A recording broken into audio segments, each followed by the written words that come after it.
Yo,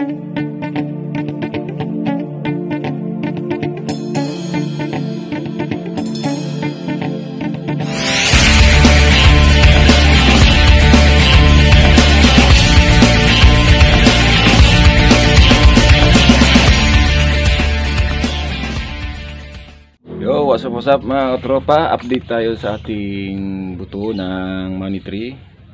Tinanim ko to nung November 29 kasi 28 galing kami doon sa Domingo. Meron kasing puno doon mga tropa na daming bunga. Yan. Nung 29 ko to tinanim, ayan o, nagtutubuan na. Meron pa isa dito sa baba. Yan, meron din dito sa loob. Biniway ko yung flashlight ng cellphone ko. Ito mga tropa, kinuha ko lang to doon sa may court. Meron din kasing puno doon ng money tree. Yung may tumubo doon sa baba. Nag-try akong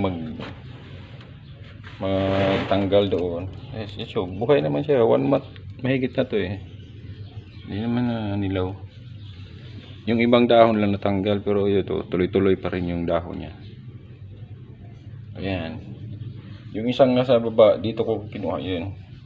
Kasi palabas din yung parang ugat niya. Lumabas, kaya ilipat ko.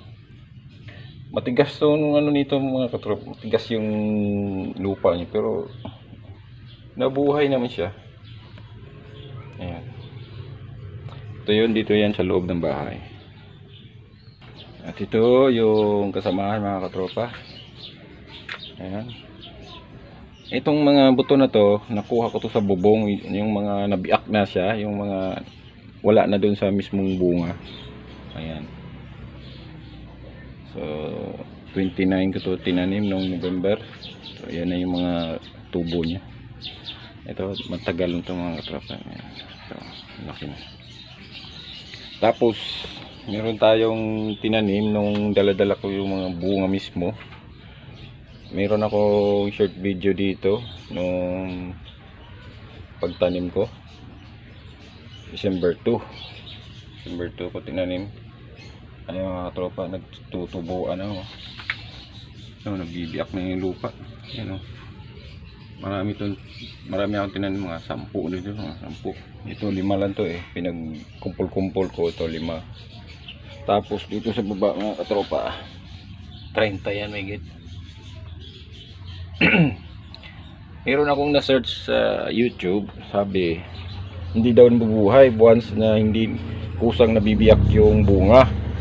So dati kasi itong mga tanim na to, binabad ko muna to sa tubig eh, magdamag.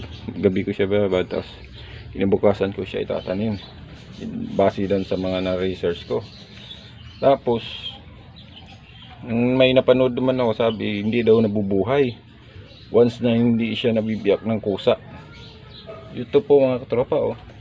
Hindi na ako naniwala sa sinasabi nila kasi yan oh, nabubuhay naman eh. Nung yung bunga mismo, pag pinisil mo kasi kusang nabibiak yan. Yun, diretso ko siya tinanim agad. Wala nang babad-babad sa tubig. Ayan o. Diba, kita nyo naman o. Ayan o, palabas na yung tubo niya. Ito o. Dito, marami dito. Diba mga tropa? Nag-experiment lang ako niyan o, dami. Tapos gagawa tayo ng breeded na 21 stock. Yan o. Ito 5 to dito. Sana mabuhay yung 5. Ito 5. Hindi ko alam kung ano itong mga tumutubong maliliit. Baka sili siguro to.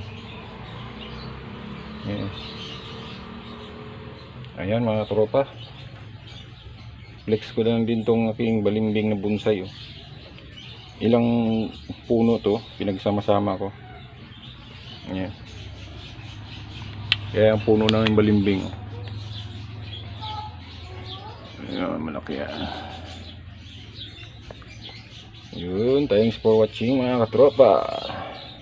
Update ko kayo ulit.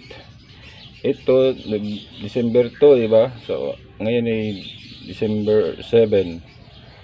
So 5 days na siya, saktong 5 days siya mga katropa. Ito yung mga result after 5 days. Ayan. Abang-abang lang mga katropa sa next update. God bless. Power.